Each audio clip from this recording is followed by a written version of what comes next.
com alegria e satisfação que cumprimentamos os nossos amigos e irmãos do portal Escola Dominical com a gloriosa paz de nosso Senhor e Salvador Jesus Cristo. Estamos dando início a mais uma pré-aula, esta ferramenta que o portal Escola Dominical disponibiliza no início da semana para que os irmãos possam melhor preparar a sua aula da Escola Bíblica Dominical. Leiam a revista das lições bíblicas, assistam a esta pré-aula, acessem os textos de apoio que nós disponibilizamos ao longo da semana no portal Escola Dominical. Ouçam as leituras diárias, que são breves meditações dos textos sugeridos na revista das lições bíblicas, em áudio, durante a semana. Se tiverem alguma dúvida, postem as suas perguntas na sala dos professores do portal Escola Dominical e nós estaremos prontos a responder às suas dúvidas. Acessem os links de outras videoaulas e de outros textos de apoio que nós disponibilizamos ao longo da semana nas redes sociais do portal Escola Dominical, no LinkedIn, no Twitter e no Facebook. No sábado à noite, às 19 horas, horário de Brasília, o irmão também é convidado a elucidar as suas últimas dúvidas na transmissão ao vivo da aula do estudo dos professores e amigos da Escola Bíblica Dominical da Igreja Evangélica Assembleia de Deus, Ministério do Belém, na sede aqui em São Paulo. Mas depois de ter feito tudo isso, compareça à Escola Bíblica Dominical, que é a igreja reunida que ensina enquanto evangeliza e evangeliza enquanto ensina, como nos dá conta o pastor Antônio Gilberto. Neste primeiro trimestre de 2016, nós estamos estudando a escatologia, a doutrina das últimas coisas. O tema é o final de todas as coisas, esperança e glória para os salvos. O nosso comentarista é o pastor Elinaldo Renovato de Lima, presidente das Assembleias de Deus em Parnamirim, no estado do Rio Grande do Norte. E hoje estaremos a estudar a lição de número 5, que ainda está dentro do segundo bloco do trimestre, que trata dos eventos escatológicos que envolvem diretamente a igreja. E hoje estaremos a estudar aquele primeiro evento escatológico, o primeiro acontecimento que dá início às últimas coisas, que é o arrebatamento da igreja. A importância do arrebatamento da igreja está exatamente no fato de que este é o acontecimento, a ocorrência que dá o start, dá o início das últimas coisas. Não confundamos os últimos dias com as últimas coisas. Os últimos dias nós já vimos em lições anteriores, mas é oportuno que nós aqui lembremos disto. Os últimos dias se iniciaram logo após a ressurreição de nosso Senhor e Salvador Jesus Cristo e sua ascensão aos céus. Quando há o cumprimento da promessa da redenção que Deus deu ao primeiro casal lá no Éden, nós temos o início dos últimos dias. E disto nós temos a convicção porque no dia de Pentecostes, o apóstolo Pedro, na sua pregação, revela que a descida do Espírito Santo sobre os crentes era cumprimento de uma profecia prevista para os últimos dias. É o que nós lemos lá em Atos, capítulo 2, versículo 15. Esses homens não estão embriagados, como vós pensais, sendo a terceira hora do dia. Mas isto é o que foi dito pelo profeta Joel. E nos últimos dias acontecerá, diz Deus, que do meu espírito derramarei sobre toda a carne, e os vossos filhos e as vossas filhas profetizarão, os vossos mancebos terão visões, e os vossos velhos sonharão sonhos. Então, os últimos dias começam com a dispensação da graça. Começam após a consumação da obra da salvação na pessoa de Cristo Jesus, que morreu, ressuscitou e subiu aos céus. A partir de então, já estamos nos últimos dias. Mas existem as últimas coisas que são o assunto da escatologia. É a doutrina das últimas coisas. Escata, em grego, quer dizer as últimas coisas. E estas são as coisas que brevemente hão de acontecer, que estão lá no livro do Apocalipse. Lá no capítulo 1, versículo 1 do livro do Apocalipse é dito: revelação de Jesus Cristo, a qual Deus lhe deu para mostrar aos seus servos as coisas que brevemente devem acontecer. Estas coisas que brevemente devem acontecer são as últimas coisas. E a primeira destas últimas coisas é o arrebatamento da igreja. Então, o arrebatamento da igreja é o start, é o início destas últimas coisas. É o primeiro acontecimento que ocorrerá na palavra de Deus, dando início às últimas coisas. O arrebatamento da igreja é o final não o final da dispensação da graça, mas o final do período em que Deus está, com a sua graça, demonstrando a sua benignidade, a sua misericórdia e querendo salvar todos os homens na pessoa de Cristo Jesus.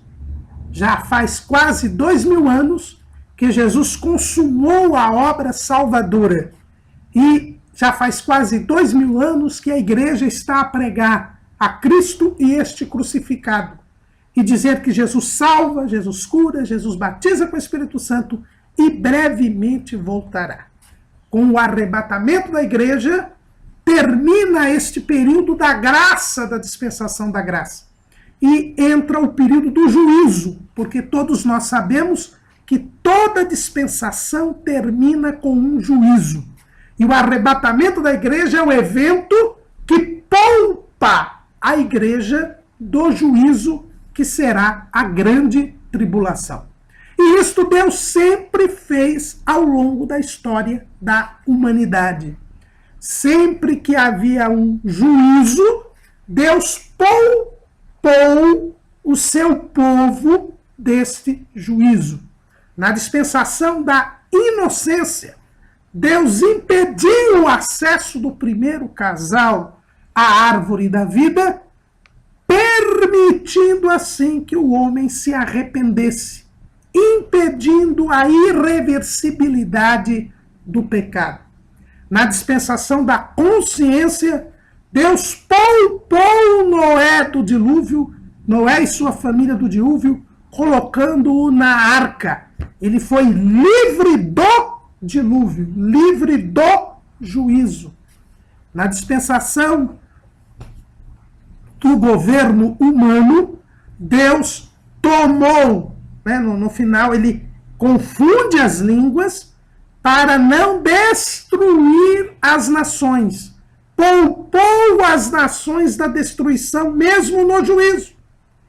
Na dispensação patriarcal dela, Deus dá a lei ao povo de Israel, já que o povo de Israel havia sido incrédulo, para poupar o povo de ser rejeitado. A lei veio como um remédio para o povo. Ao final, na dispensação da graça, aliás, na dispensação da lei, Deus poupou a humanidade, fazendo o pecado ser castigado na pessoa de Cristo Jesus, para dar a oportunidade ao povo de arrependimento na pessoa de Cristo. E agora, no final da dispensação da graça, Deus poupará a igreja da grande tribulação através do arrebatamento. Para falarmos do arrebatamento, nós temos que lembrar que Jesus disse que voltaria para buscar a sua igreja. Jesus deixou sempre bem claro que voltaria para buscar a igreja. É o que nós vemos lá na famosa passagem do Evangelho segundo escreveu João, capítulo 14. Nas últimas instruções, Jesus realça a promessa da sua vinda. Não se turbe o vosso coração, credes em Deus, crede também em mim. Na casa de meu pai há muitas moradas. Se não fosse assim, eu vou-lo teria dito, vou preparar-vos lugar. E se eu for e vos preparar lugar, virei outra vez e vos levarei para mim mesmo, para que onde eu estiver, estejais vós também. Jesus está se dirigindo aos seus discípulos. Jesus está se dirigindo à igreja. E ele diz para que a igreja cresce nele. E diz ainda que na casa do seu pai havia muitas moradas.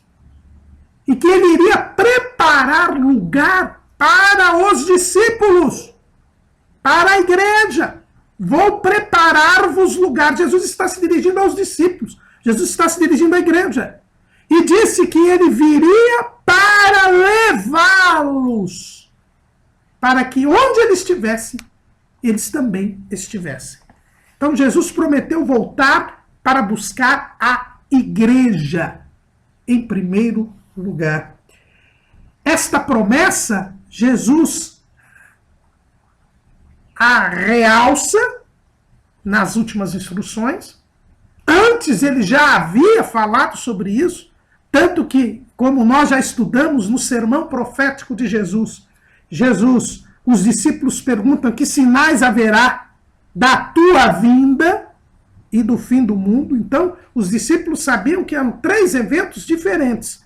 No sermão profético nós temos a destruição do templo de Jerusalém, nós temos a vinda do Senhor e o fim do mundo. São 3 eventos distintos, 3 eventos diferentes.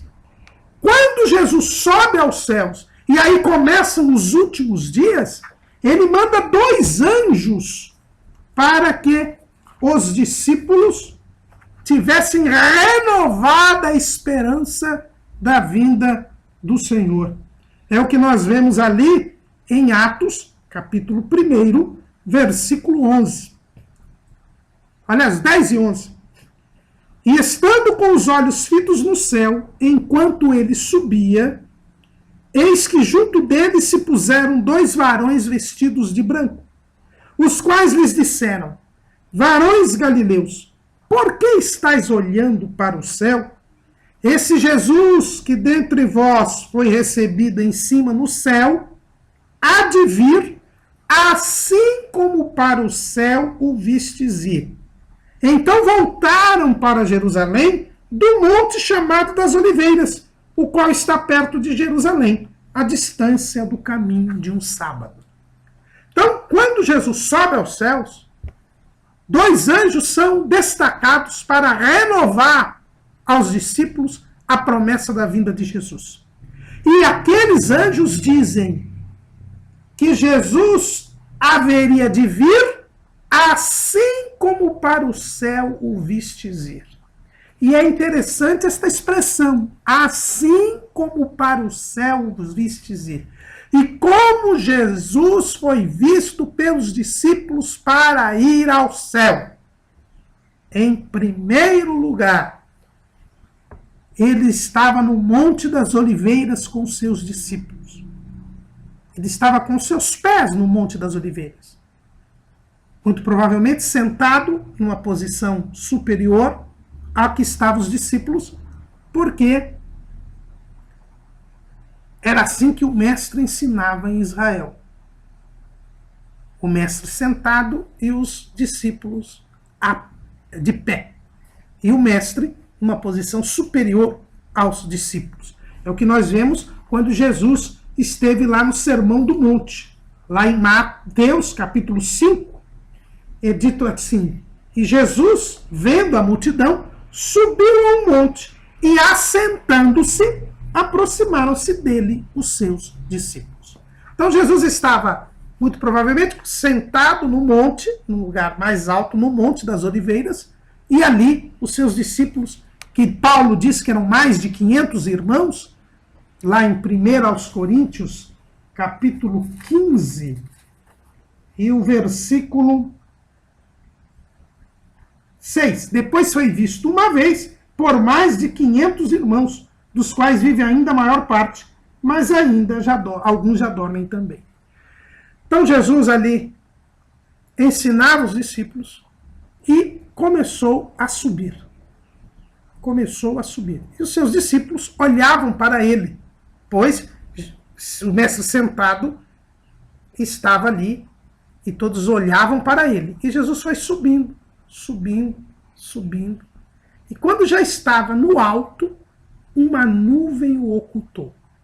Então é importante nós vermos que a subida de Jesus, a ascensão de Jesus, se deu em 2 momentos. O primeiro momento, Jesus estava com os pés no Monte das Oliveiras. Depois ele foi subindo, subindo, subindo. E quando ele estava no alto, uma nuvem o ocultou.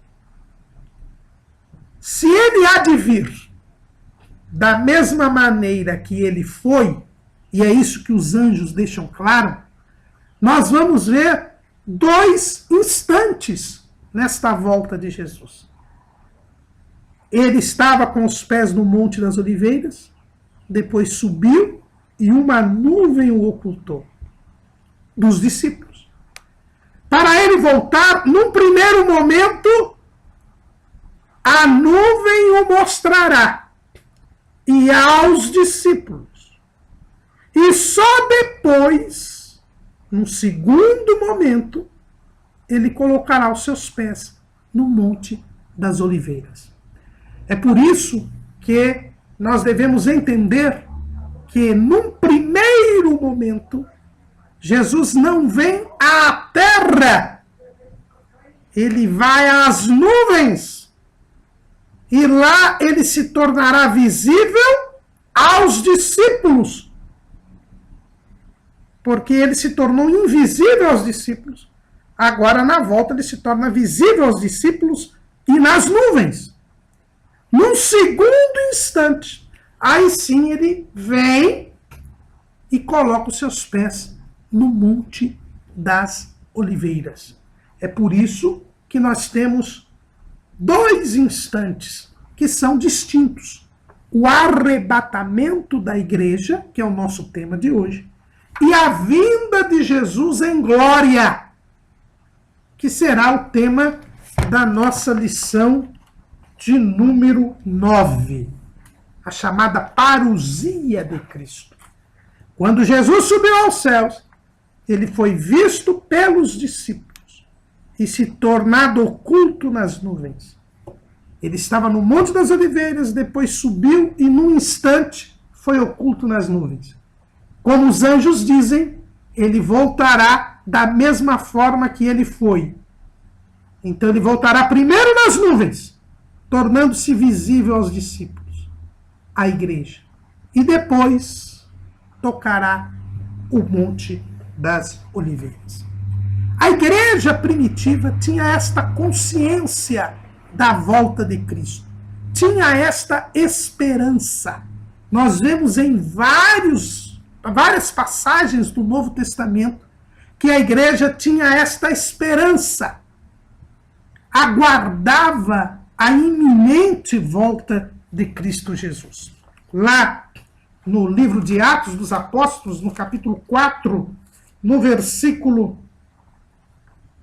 32 a 37, nós vemos como a igreja de Jerusalém aguardava ansiosamente a volta de Jesus. E era o coração e a alma da multidão dos que criam. E ninguém dizia que coisa alguma do que possuía era sua própria, mas todas as coisas lhes eram comuns. E os apóstolos davam com grande poder testemunho da ressurreição do Senhor Jesus, e em todos eles havia abundante graça. Não havia, pois, entre eles necessitado algum, porque todos os que possuíam herdades ou casas, vendendo-as, traziam o preço do que fora vendido e os depositavam aos pés dos apóstolos. E repartia-se por cada um segundo a necessidade que cada um tinha. Vamos ler aqui até o 35. Por que os discípulos vendiam tudo? Porque aguardavam Jesus para aqueles dias. Entendiam que não havia mais necessidade de se manter um patrimônio, porque Jesus estava para voltar. É isto que animou ao desprendimento das coisas materiais. Não havia aqui um socialismo, como dizem por aí.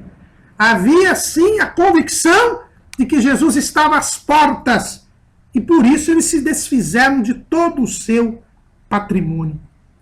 Mas não é só na igreja de Jerusalém que nós temos esta noção da volta de Cristo. Também nós vemos isso nas igrejas gentílicas. Né? E um exemplo disto é na igreja de Tessalônica.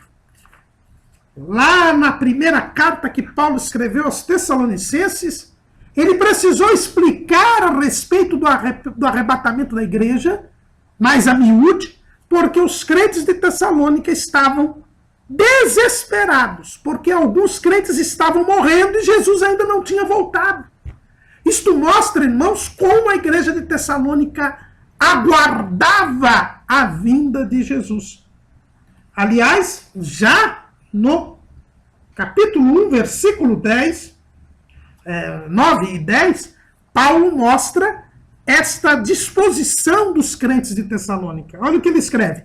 Porque eles mesmo anunciam de nós qual a entrada que tivemos para convosco, e como dos ídolos os convertestes a Deus, para servir o Deus vivo e verdadeiro, e esperar dos céus a seu Filho, a quem ressuscitou dos mortos, a saber, a Jesus, que nos livra da ira futura. Então, o próprio Paulo dá o testemunho de que os crentes de Tessalônica, eles haviam abandonado a idolatria, estavam servindo o Deus vivo e verdadeiro e esperavam ansiosamente Jesus Cristo para salvá-los da ira futura. Eles tinham consciência que a igreja seria poupada do juízo que viria depois do arrebatamento da igreja. No capítulo 4, no versículo 13, Paulo começa o ensino a respeito do arrebatamento, a mostrar que a igreja de Tessalônica buscava ansiosamente, aguardava ansiosamente a volta de Cristo. Não quero, porém, irmãos, que sejais ignorantes acerca dos que já dormem, para que não vos entristeçais como os demais, que não têm esperança. Os crentes de Tessalônica tinham esperança. Porque se cremos que Jesus morreu e ressuscitou, assim também aos que em Jesus dormem, Deus os tornará a trazer com ele. Dizemos-vos, pois, isto pela palavra do Senhor, que nós, os que ficarmos vivos para a vinda do Senhor, não precederemos os que dormem. A igreja de Tessalônica aguardava ansiosamente o arrebatamento da igreja. Daí porque Paulo ter explicado a eles que os que morressem seriam ressuscitados no dia do arrebatamento.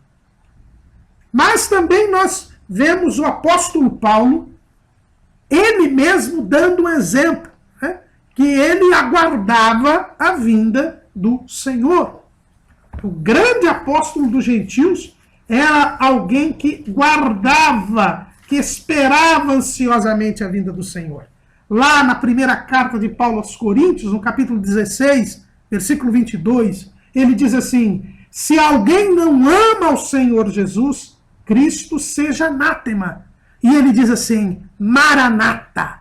O que quer dizer esta palavra Maranata? É uma palavra em aramaico que quer dizer, ora vem. Senhor, vem. Ele desejava a volta de Cristo. Lá em 2 Timóteo, capítulo 4, versículo 8, ele diz que ele era alguém que amava a vinda do Senhor. Desde agora a coroa da justiça me está guardada, a qual o Senhor, o justo juiz, me dará naquele dia, e não somente a mim, mas também a todos os que amarem a sua vinda. Paulo diz que ele amava a vinda de Jesus, ele ansiava pela vinda do Senhor. Lá em Filipenses, capítulo 3, versículo 20 e 21, Paulo renova a sua esperança no arrebatamento da igreja.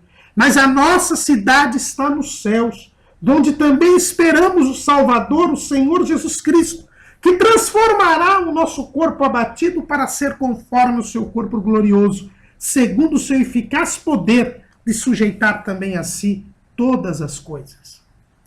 O apóstolo Pedro também fala a respeito da vinda do Senhor. Ele, na sua segunda carta, no capítulo 3, versículos 3 e 4, ele diz assim: sabendo primeiro isto, que nos últimos dias virão escarnecedores, andando segundo as suas próprias concupiscências, e dizendo, onde está a promessa da sua vinda? Porque desde que os pais dormiram, todas as coisas permanecem como desde o princípio da criação. Eles voluntariamente ignoram isso, que pela palavra de Deus já desde a antiguidade existiram os céus e a terra, que foi tirada da água e no meio da água subsiste, pelas quais coisas pereceu o mundo de então coberto com as águas do dilúvio. Mas os céus e a terra que agora existem pela mesma palavra se reservam como tesouro e se guardam para o fogo até o dia do juízo e da perdição dos homens ímpios. Meus amados, não ignoreis uma coisa, que um dia para o Senhor é como 1000 anos, e 1000 anos como um dia. O Senhor não retarda a sua promessa, ainda que alguns a tenham por tardia. Mas o dia do Senhor virá como ladrão de noite. Pedro também aguardava a vinda do Senhor e ensinava os crentes a aguardar a vinda do Senhor. Mas João também, mesmo antes da revelação do Apocalipse, ele já demonstrava que os crentes aguardavam a manifestação do Senhor. Amados, agora somos filhos de Deus e ainda não é manifestado o que havemos de ser. Mas sabemos que quando ele se manifestar, seremos semelhantes a ele, porque assim como é, o veremos. 1 de João 3:2. João aguardava a manifestação do Senhor. A manifestação, quer dizer, o Senhor apareceria aos filhos de Deus, porque João está falando aqui com os filhos de Deus. Veja o capítulo 3, versículo 1. Vede quão caridade nos tem concedido o Pai, que fôssemos chamados filhos de Deus. João aguardava a manifestação de Jesus para os filhos de Deus. Da mesma maneira, Pedro repreendia e censurava aqueles que diziam que Jesus não mais viria e os chamava de escarnecedores, que andavam segundo as suas próprias concupiscências. Mas os crentes sabiam que o dia do Senhor estava próximo, que ele viria como um ladrão. Então, nós vemos claramente que a igreja dos tempos apostólicos aguardava a vinda de Jesus, a manifestação de Jesus para os discípulos, o poupar de Jesus do juízo da grande tribulação. Esta é a fé dos apóstolos, esta é a doutrina dos apóstolos que se encontra nas Escrituras. Entretanto, logo após os dias apostólicos, nós vamos ver que na história da igreja, este desejo da volta de Cristo, este aguardo da volta de Cristo, sofrerá distorções. É verdade que havia um certo exagero na igreja apostólica, na igreja primitiva. Como nós dissemos, na igreja de Jerusalém, os crentes venderam todas as propriedades, achando que Jesus já voltaria nos seus dias. Como nós dissemos, na igreja de Tessalônica, também os crentes estavam se desesperando porque algumas pessoas morriam antes que Jesus tivesse voltado.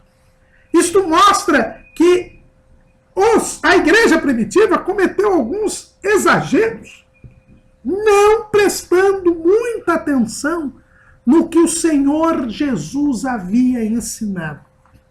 Nas parábolas em que Jesus fala a respeito da sua volta, ele apontou que haveria um tempo longo antes da sua volta em relação ao início da história da igreja.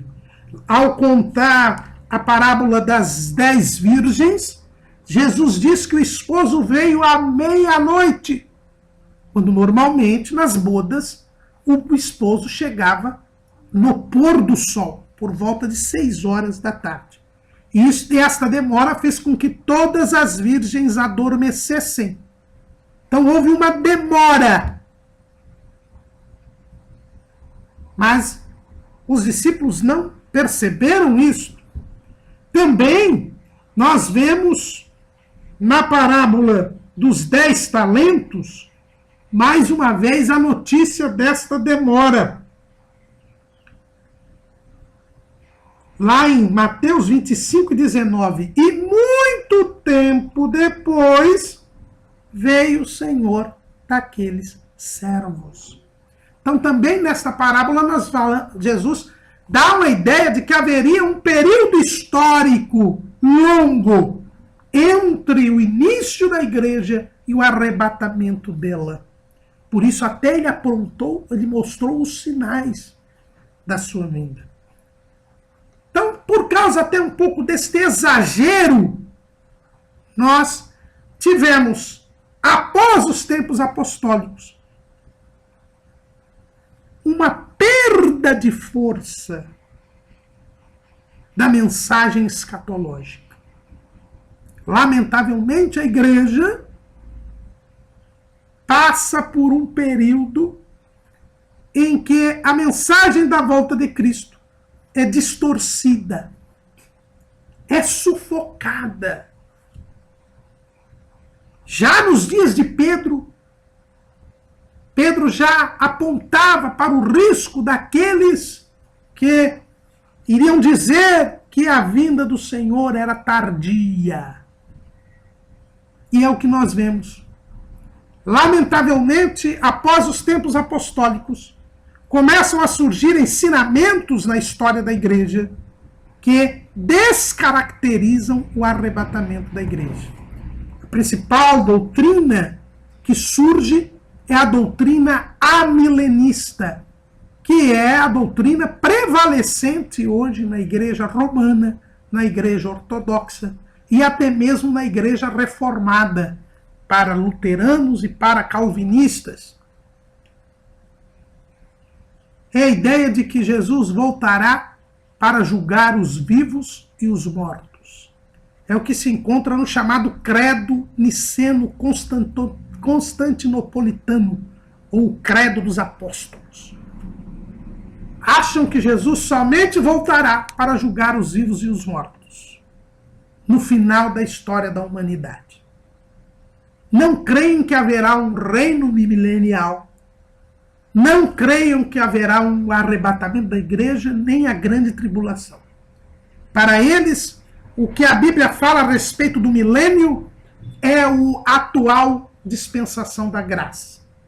Para eles, a grande tribulação são as aflições porque passam a igreja desde o início da sua história. Para eles, Jesus só voltará para estabelecer no final da história o juízo do trono branco. Este pensamento, porém, não corresponde à realidade bíblica. Não era assim que criam os apóstolos. E, na verdade, a doutrina amilenista, que teve a sua conformação final através de Agostinho de Hipona, o grande teólogo do final da Idade Antiga, caiu como uma luva para o projeto de poder da Igreja Romana. Através da história do amilenismo, através da história de que o reino de Cristo sobre a terra é o tempo da Igreja, se associou à ideia de que é a Igreja que tinha a fonte do poder. E esta doutrina caiu como uma luva para as pretensões do papado, as pretensões de poder temporal, de poder político do papado, e que teve seu grande desenvolvimento na Idade Média. se o reino de Cristo sobre a terra é o tempo da igreja, é a igreja quem deve reinar, quem deve ter poder político na terra. E esta doutrina não foi desafiada por Lutero nem por Calvino na Reforma Protestante. É verdade que, como diz Lewis Schaeffer, e nós colocamos aqui em nosso esboço algumas passagens, chegou Lutero e Calvino a vislumbrar algo a respeito da volta de Cristo. Mas, na Reforma Protestante, havia um interesse muito grande na doutrina da salvação, na doutrina da igreja. E o assunto das últimas coisas foi relegado a um segundo, terceiro, quarto plano, foi deixado de lado. O assunto do arrebatamento da igreja só vai ganhar vigor a partir do século XVII, ou seja, 2 séculos depois da Reforma, quando voltam novamente a crença no milenismo. E teve um grande papel nisto o teólogo alemão Bengel, que estava ligado ao chamado movimento pietista. Aliás, irmãos, é bom que nós verifiquemos isso. Ao longo da história da igreja, nós tivemos vários avivamentos. E sempre nos avivamentos se reafirmava a doutrina da volta de Cristo, do arrebatamento da igreja. É o que nós vemos no movimento montanista, liderado por Montano no 2º século depois de Cristo. Montano não só fez reavivar a doutrina dos dons espirituais, como também fez reavivar a doutrina da volta de Cristo. Inclusive Montano foi considerado um herege justamente porque começou a defender a doutrina do reino milenial de Cristo. E o amilenismo reinante foi fortemente contrário ao montanismo. É o que nós vemos no livro História Eclesiástica de Eusébio de Cesareia, que inclusive foi publicado pela CPAD. Eusébio de Cesareia é bem claro quando ele recrimina Montano. Um dos pontos em que ele recrimina Montano é exatamente por Montano crer no reino milenial de Cristo. No movimento pietista, que foi um movimento de avivamento surgido entre os luteranos no século XVII, nós vemos Bengel voltando a falar a respeito da volta de Cristo, voltando a dizer a respeito da necessidade de estarmos vigilantes para o retorno de Cristo. E o movimento pietista foi quem deu origem a um avivamento morável, que foi um grande avivamento que houve na igreja, que inclusive renovou a crença na atualidade dos dons espirituais, do batismo com o Espírito Santo, e foi o avivamento morável que trouxe a conversão de John Wesley, que criou e teve também um grande avivamento na Inglaterra e nos Estados Unidos, que deu origem à Igreja Metodista, e Wesley seguiu os pensamentos de Bengel a respeito do retorno de Cristo. Wesley volta a falar a respeito do milênio, do reino milenial de Cristo. E em meio a este avivamento nós temos o surgimento de John Nelson Darby e de Edward Irving, na Inglaterra, na Escócia. Darby era da Irlanda e depois começa a pregar na Inglaterra também, quando nós temos o surgimento do pensamento dispensacionalista e quando nós temos, enfim, a redescoberta da realidade bíblica do arrebatamento da igreja. A distinção entre o arrebatamento e a vinda de Jesus em glória. Então não é uma invenção, e é dentro deste avivamento crescente na igreja que nós vamos ter o surgimento do movimento pentecostal, que tem origem tanto no avivamento wesleyano, quanto no dispensacionalismo de John Nelson Darby, tanto no movimento de Edward Irving. Esses movimentos do século XIX vão trazer à tona a ideia da volta de Cristo. Já era Deus preparando os últimos momentos da dispensação da graça. E aí retorna com todo o seu fulgor a doutrina do arrebatamento da igreja. Não confundamos, portanto, o arrebatamento da igreja com a vinda de Jesus em glória. São os dois momentos distintos que nós vemos na ascensão de Cristo e que os anjos disseram que assim como aconteceria na ascensão, também aconteceria na volta do Senhor. É o item 11 do Cremos das Assembleias de Deus no Brasil.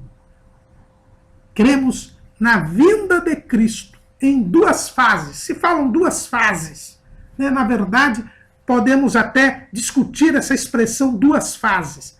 Podem ser dois eventos e a volta de Cristo nós precisamos entender que primeiro Cristo vem nas nuvens e se torna visível única e exclusivamente aos seus discípulos. Ele leva a igreja consigo para os céus.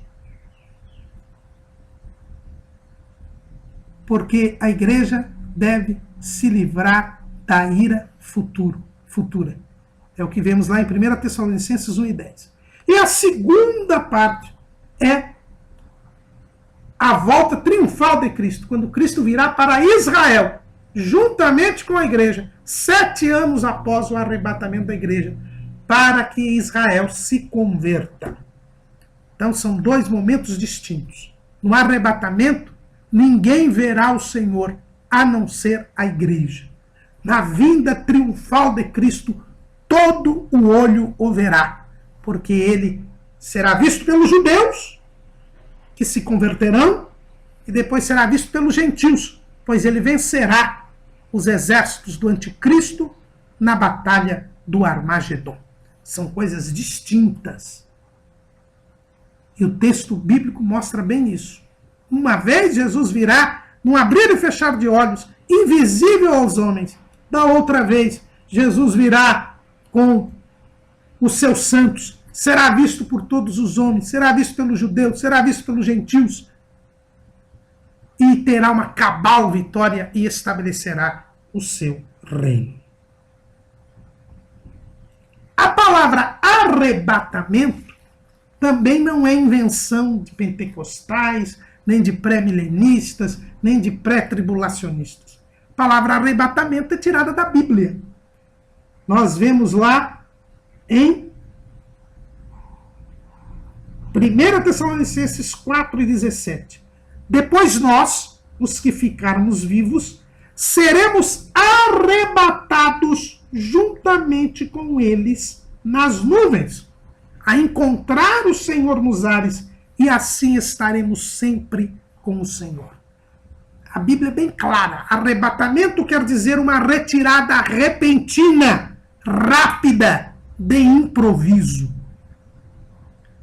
É um rapto. E o que é um rapto? Um rapto é a retirada de alguém com violência para ficar ao lado daquela pessoa que raptou. Isso é o significado de arrebatamento. É algo que é feito retirado de imediato, repentinamente. E aí vem o primeiro ponto que nós queremos aqui falar a respeito do arrebatamento. É quando se dará o arrebatamento. A Bíblia não diz o dia nem a hora do arrebatamento da igreja. É uma retirada repentina. O Senhor virá como um ladrão. O arrebatamento não tem data marcada. E ninguém sabe esta data. É o que Jesus diz lá em Mateus 24:36. Em Mateus 24:36 está escrito: porém, daquele dia e hora ninguém sabe, nem os anjos do céu, nem o Filho, mas unicamente meu Pai. E nós lembramos o que o Senhor disse lá em Atos capítulo 1, versículo 7. E disse-lhes: não vos pertence saber os tempos ou as estações que o Pai estabeleceu pelo seu próprio poder. Ninguém sabe a data do arrebatamento da igreja. Por isso temos que estar preparados, porque o Senhor poderá vir a qualquer momento. Ninguém sabe a data do arrebatamento da igreja. Não adianta querer marcar. Quem marcar a data do arrebatamento da igreja é um mentiroso. Quem marcar a data do arrebatamento da igreja está violando a palavra de Deus. No século XIX, como nós dissemos, houve um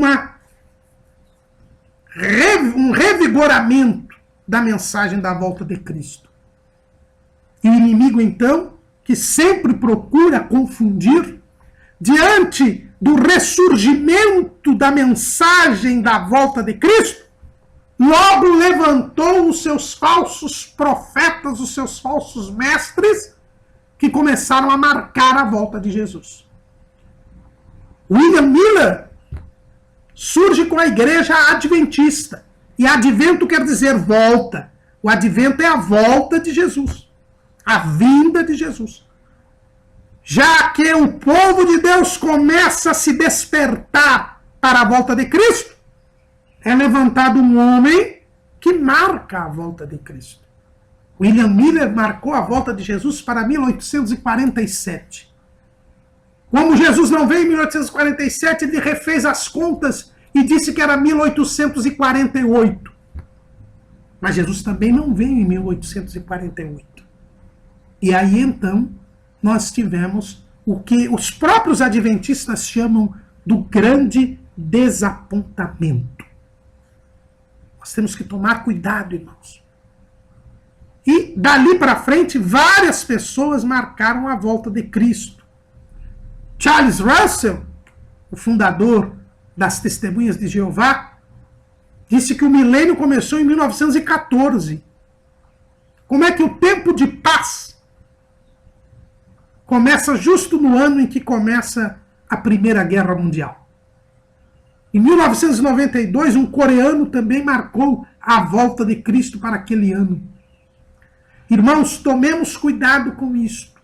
Ninguém sabe a data da volta, do arrebatamento da igreja.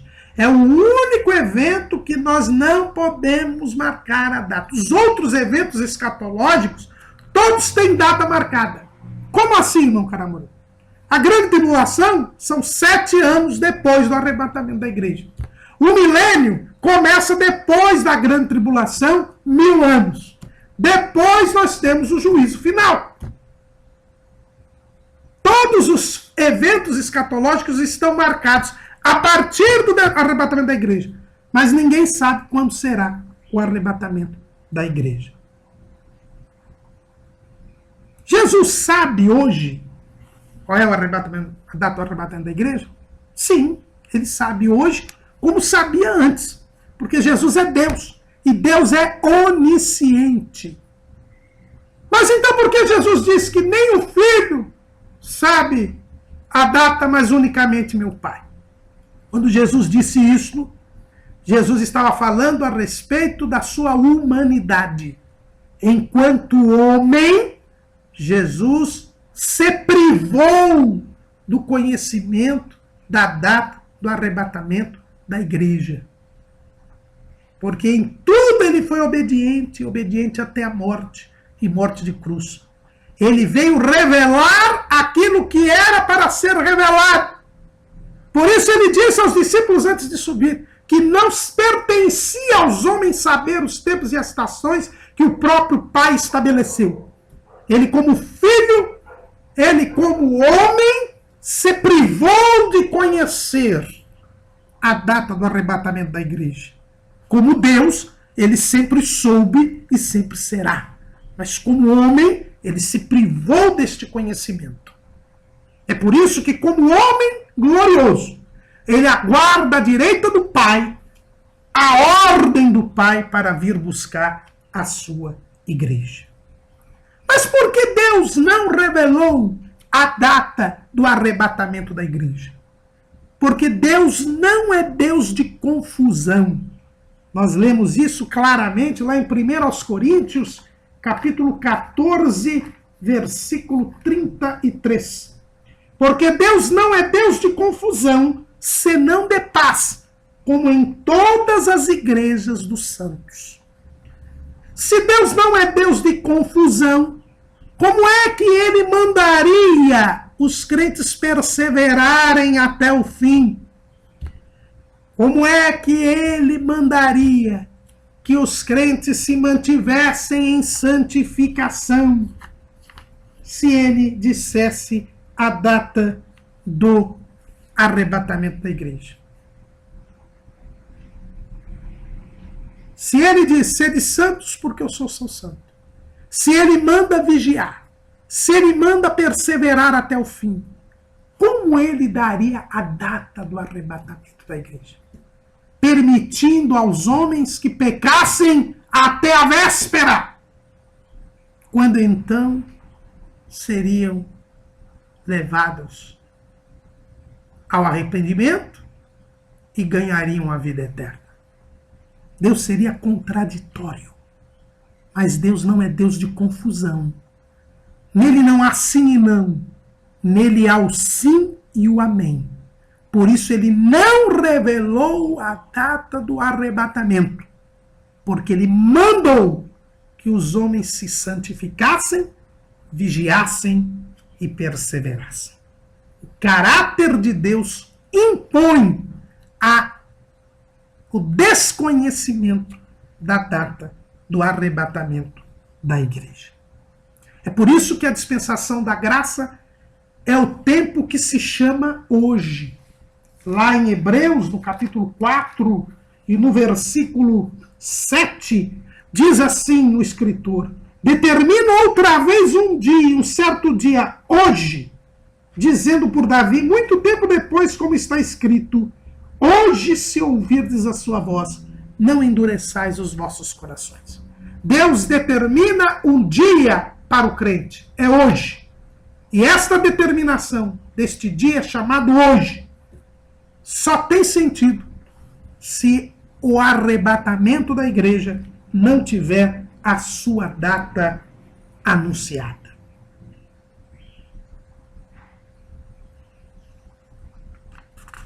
O arrebatamento, visto quando se dará o arrebatamento da igreja, vamos agora ver como se dará o arrebatamento da igreja. Em primeiro lugar, é bom lembrarmos que o Senhor Jesus está pronto para vir buscar a sua igreja. Ele aguarda apenas a ordem do Pai para isto. É o que ele diz: se eu for e vos preparar o lugar, virei outra vez e vos levarei para mim mesmo, para que onde eu estiver, estejais vós também. Mas Jesus também disse: na casa do meu Pai há muitas moradas. Vou preparar-vos lugar. Então Jesus aguarda a ordem do Pai para vir buscar a sua igreja. Ele está pronto para isto. E é interessante que nós vemos uma figura na palavra de Deus a respeito deste assunto. É lá no livro de Juízes, no capítulo 21, no versículos 13 ao 25. No livro de Juízes, nós vemos que houve uma guerra civil em Israel. Todas as tribos contra a tribo de Benjamim. A tribo de Benjamim foi derrotada. Foi dizimada praticamente. E para reconstruir a tribo de Benjamim era necessário que os únicos 600 homens que restaram da tribo de Benjamim tivessem esposas, para poderem se casar e a tribo de Benjamim voltar a existir.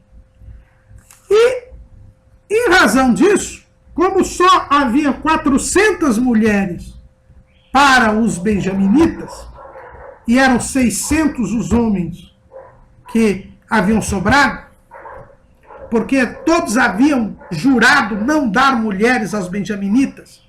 Só uma cidade não participou do juramento e ela só tinha 400 mulheres para ser dadas aos benjaminitas. Então se criou um estratagema para que essas 200 mulheres que estavam faltando fossem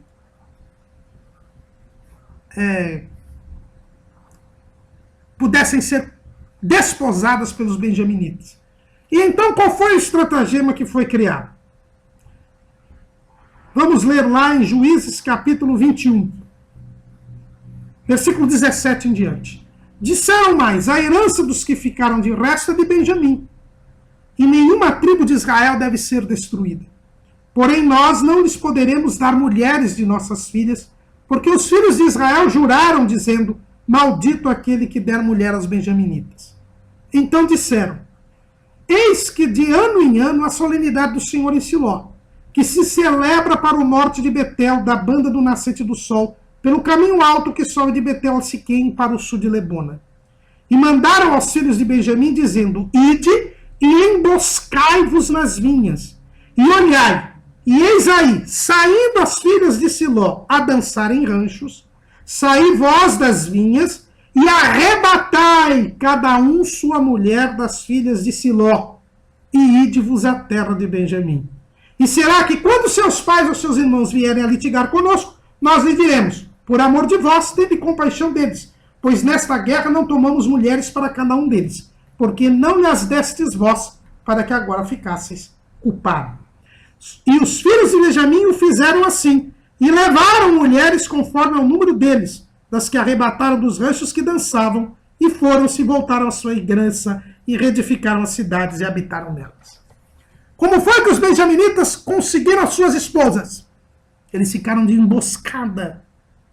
E quando as mulheres vieram, eles tomaram rapidamente, repentinamente estas mulheres e levaram para a sua terra. E lá se casaram com elas. E lá reconstruíram a tribo de Benjamim. É uma figura do arrebatamento da igreja. Jesus está pronto, aguardando a ordem do Senhor. E ele tomará a sua esposa e levará para a sua terra. Levará para os lugares celestiais, onde se casará com ela e onde se reunirá o povo de Deus. Assim que for dada a ordem para o Pai. E aqui há uma controvérsia, há controvérsias, mas nós seguimos uma determinada linha, respeitando as demais. Nós entendemos que, assim que for dada esta ordem, quando Jesus vier, o arcanjo Miguel expulsará das regiões celestiais o diabo e os seus anjos. Como está escrito lá em Apocalipse, capítulo 12, os versículos 7 a 9 e o versículo 19. Diz assim a palavra do Senhor. E houve batalha no céu. Miguel e os seus anjos batalhavam contra o dragão, e batalhava o dragão e os seus anjos. Mas não prevaleceram, nem mais o seu lugar se achou nos céus. E foi precipitado o grande dragão, a antiga serpente, chamado Diabo e Satanás, que engana todo o mundo. Ele foi precipitado na terra, e os seus anjos foram lançados com ele. O diabo e os seus anjos ocupam hoje os lugares celestiais, as regiões celestiais. É o que nós encontramos lá em Efésios, no capítulo 6. Versículo 12. Porque não temos que lutar contra a carne e o sangue, mas sim contra os principados, contra as potestades, contra os príncipes das trevas deste século, contra as hostes espirituais da maldade nos lugares celestiais. Expulsos do céu, o diabo e os seus anjos ocuparam esses lugares celestiais. Mas é nestes lugares celestiais que a igreja irá ser desposada por Jesus e que ocorrerá tanto o tribunal de Cristo como a ceia das bodas do Cordeiro. Nas nuvens, nós nos encontraremos com o Senhor nos ares. O que são estes ares? São os lugares celestiais.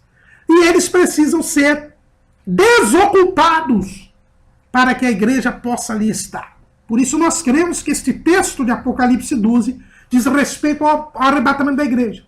É dada a ordem pelo Pai, Jesus vem, mas na frente vem o arcanjo Miguel, que expulsa Satanás e faz Satanás e os seus anjos serem precipitados na terra. Por isso que a grande tribulação será um período tenebroso, porque o diabo e os seus anjos aqui estarão. Hoje eles só passeiam pela terra. E olha a maldade que fazem. Agora, já imaginou eles estarem presos aqui na terra? É a mesma situação. Hoje nós temos aí bandidos andando no meio da cidade, né? Essa violência urbana terrível. Agora, já é ruim ter os bandidos aí nos roubando, nos matando. Mas já imaginou ficar dentro de uma cela com esses bandidos? É bem pior. É o que vai acontecer na grande tribulação. A diferença entre o tempo que nós estamos vivendo e a grande tribulação. Pois bem, irmãos, após o diabo e os seus anjos serem expulsos e serem colocados na terra, os lugares celestiais estarem livres para receber a igreja, Jesus descerá com alarido, e é por isso que a Bíblia fala com voz de arcanjo e com a trombeta de Deus, convocando o povo de Deus. É o que Paulo diz lá em 1 aos Tessalonicenses, capítulo 4. Que nós já lemos uma parte agora há pouco.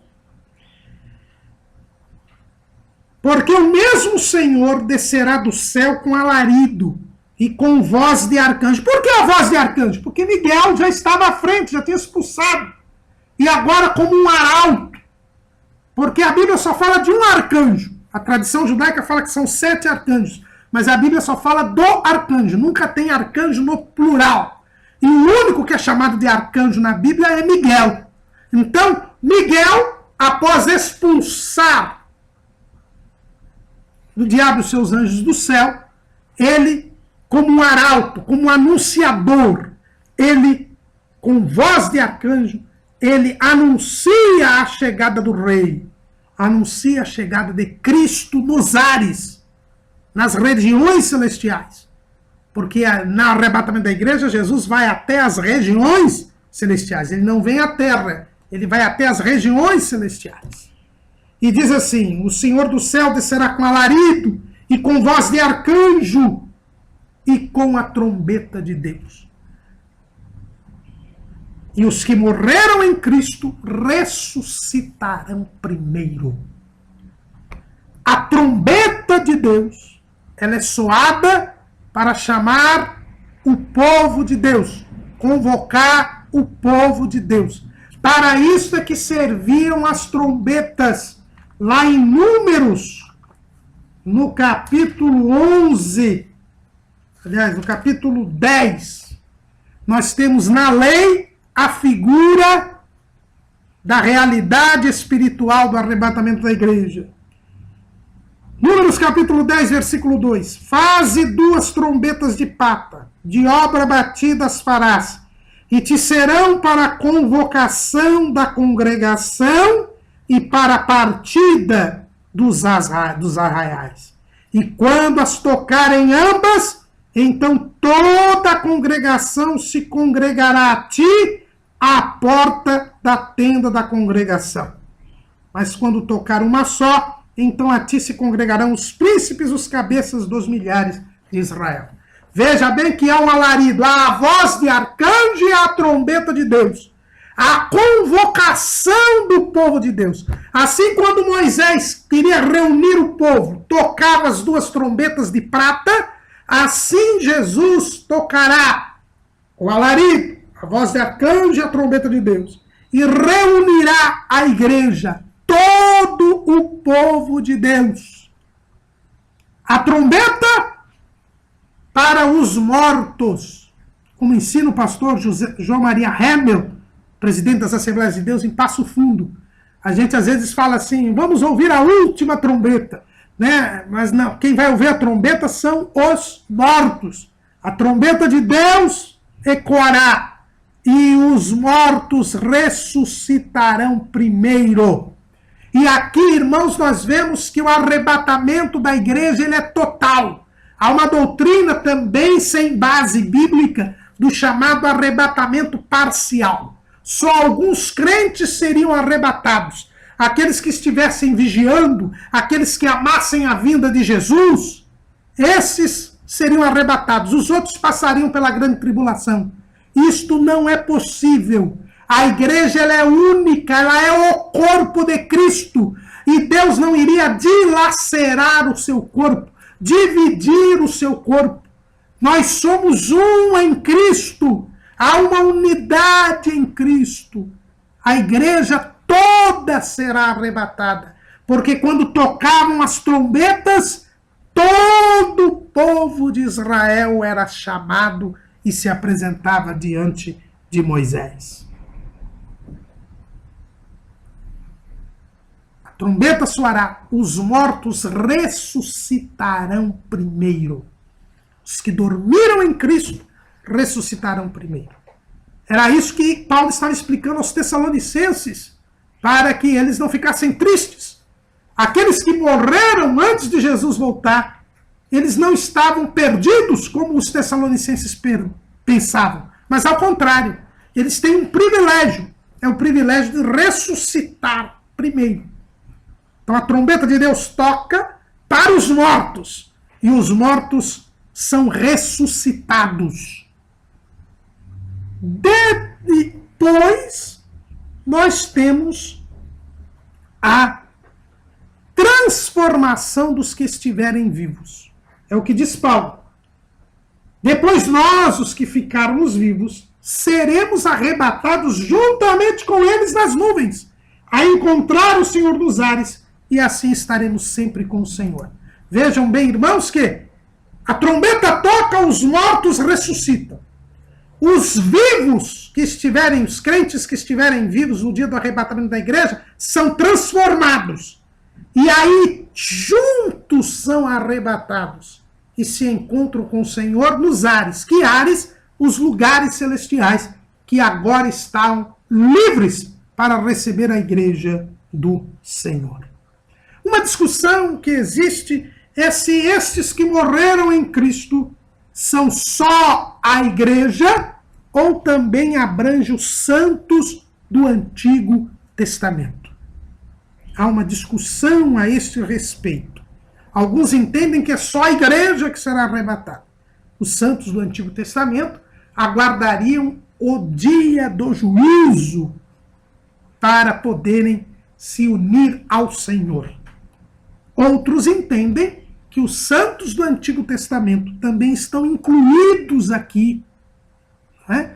Os que entendem que não estão incluídos lembram do que João Batista fala, que ele era o amigo do noivo. Ele não era a noiva, ele era amigo do noivo. E João foi o último profeta do Antigo Testamento. A lei e os profetas duraram até João. Então se entendem alguns que os santos do Antigo Testamento são amigos do noivo e, portanto, não fazem parte da noiva. Outros entendem, ao contrário, que os santos do Antigo Testamento também serão ressuscitados e arrebatados para o céu. Quem entende assim, usa Hebreus, capítulo 11, versículo 40. Capítulo 11, nós temos os heróis da fé, que são os santos do Antigo Testamento. E existe assim esse versículo. Versículos 39 e 40 do capítulo 11 de Hebreus. E todos estes, tendo tido testemunho pela fé, não alcançaram a promessa, provendo Deus alguma coisa melhor a nosso respeito, para que eles, sem nós, não fossem aperfeiçoados. Então entendem aqueles que dizem que os santos do Antigo Testamento também serão arrebatados, que eles são aperfeiçoados da mesma maneira que nós. Ou seja, da mesma maneira que a igreja. E este aperfeiçoamento, que é a glorificação, ocorre no dia do arrebatamento da igreja. No dia do arrebatamento da igreja, consuma-se a salvação de todas as pessoas que creram em Cristo Jesus. Os vivos serão transformados. Seu corpo carnal, seu corpo corruptível, será um corpo glorioso, um corpo incorruptível. E os que morreram em Cristo, cujo corpo se desfez no pó da terra, ressuscitarão, e ressuscitarão num corpo glorioso, assim como Jesus ressuscitou num corpo glorioso. E Paulo é que nos ensina isso. Lá, a outra passagem que fala do arrebatamento, em 1 Coríntios, capítulo 15, quando ele fala da ressurreição. E ele diz assim, capítulo 15, versículo 51, eis aqui vos digo um mistério. Na verdade, nem todos dormiremos, mas todos seremos transformados. No momento, num abrir e fechar de olhos, ante a última trombeta, porque a trombeta soará, e os mortos ressuscitarão incorruptíveis, e nós seremos transformados. Porque convém que isto que é corruptível se revista da incorruptibilidade, e isto que é mortal se revista da imortalidade. E quando isto que é corruptível se revestir da incorruptibilidade, isto que é mortal se revestir da imortalidade, então cumpre-se a palavra que está escrita, tragada foi a morte na vitória. Nós receberemos um corpo celestial, um corpo incorruptível. Os que morreram em Cristo ressuscitarão. E que é a ressurreição? É a reunião de corpo, alma e espírito. Porque os que dormiram em Cristo estão no paraíso, no terceiro céu, aguardando o arrebatamento da igreja. E por isso se entende também que quando Jesus levou os santos do Antigo Testamento do seio de Abraão para o paraíso, por isso eles estarão ali no arrebatamento da igreja.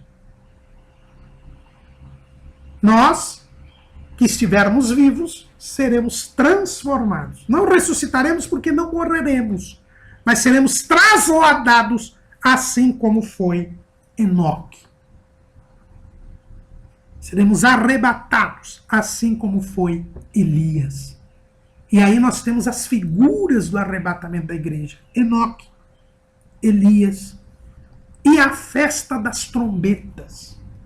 Uma das festas das trombetas, uma das festas judaicas é a festa das trombetas, que nós encontramos lá em Números, capítulo 29, versículo 1. Semelhantemente, tereis santa convocação no 7º mês, no 1º dia do mês. Nenhuma obra servil fareis, ser-vos-á um dia de jubilação. A festa das trombetas é o ano novo judaico, que é chamado de Rosh Hashanah, a cabeça do ano, que ocorre entre setembro e outubro do nosso calendário. Rosh Hashanah, ele é celebrado com o toque de uma trombeta. Por isso que se chama Festa das Trombetas. Porque em todo início do mês há o toque de uma trombeta anunciando o início do mês. E no início do ano, que é o início do 7º mês, o ano civil, né? Vejam bem que é interessante, né? O ano civil começa no 7º mês. O ano religioso começa na Páscoa, no 1º mês. E alguém pode dizer isso, mas como que um ano pode começar no mês 7? Irmãos, vejam bem, o nosso ano civil começa em janeiro. Qual é o último mês do ano? Dezembro. Por que ele se chama dezembro? Porque, na verdade, ele é o 10º mês. Porque janeiro e fevereiro, o ano civil nosso começa em janeiro. Mas o último mês, que é o 12º, tem um nome de número 10. Como o 11º mês tem o número 9, novembro. O 10º mês tem o número 8, outubro. Por quê? Porque há uma diferença entre o ano religioso e o ano civil. O ano religioso começava na primavera, na Páscoa. Isso passou para o nosso calendário. Então não fiquemos assim, absortos por causa disso. No 7º mês, mês 7, mês da perfeição, o número de Deus, no primeiro dia do 7º mês, ocorre a festa das trombetas, Rosh Hashanah, o ano novo judaico, onde se toca a trombeta. E se nós formos ver a tradição judaica, neste dia se toca a trombeta para se anunciar o juízo de Deus, para se anunciar que Deus estará a julgar as obras dos homens, as decisões dos homens. Os rabinos judeus dizem que o toque do shofar, que é a trombeta, ela fala a alma e faz com que a alma se lembre do que fez e de que estará sujeito ao juízo de Deus. Com o arrebatamento da igreja, começa o juízo divino sobre a terra. Mas é interessante, na tradição judaica, as pessoas, os judeus ortodoxos, se preparam para o dia do Rosh Hashanah no mês anterior. O 6º mês é o mês de Elul. E durante os 30 dias do mês de Elul, os judeus devotos fazem penitência, fazem orações, buscam santificação para estarem preparados para o dia de Rosh Hashanah. Os 30 dias de Elul simbolizam o tempo da igreja, simbolizam a vigilância da igreja. Assim como os judeus devotos se preparam para o dia da festa das trombetas, nós temos que estar preparados com as lâmpadas cheias de azeite para o dia do arrebatamento da igreja. É assim que se dará o arrebatamento da igreja.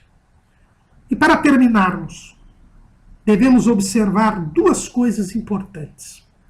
Em primeiro lugar, que o processo da ressurreição, da transformação e da reunião dos crentes será efetuado pelo Espírito Santo, porque é o Espírito Santo que levará a igreja ao encontro do Senhor Jesus nos ares. Por isso que o esposo e o Espírito e a esposa dizem: vem. Assim como foi o Espírito Santo que ressuscitou Jesus dos mortos, será o Espírito Santo que ressuscitará os crentes que já tiverem dormido no Senhor, será o Espírito Santo que transformará os crentes e será o Espírito Santo que levará a igreja ao encontro de Cristo. Esse é o primeiro passo. Por isso, só aqueles que forem guiados pelo Espírito Santo chegarão ao Senhor nos altos. É o que a gente vê lá em Romanos 8 e 11. E se o Espírito daquele que dos mortos ressuscitou a Cristo habita em vós, aquele que dos mortos ressuscitou a Cristo também vivificará os vossos corpos mortais pelo seu Espírito que em vós habita.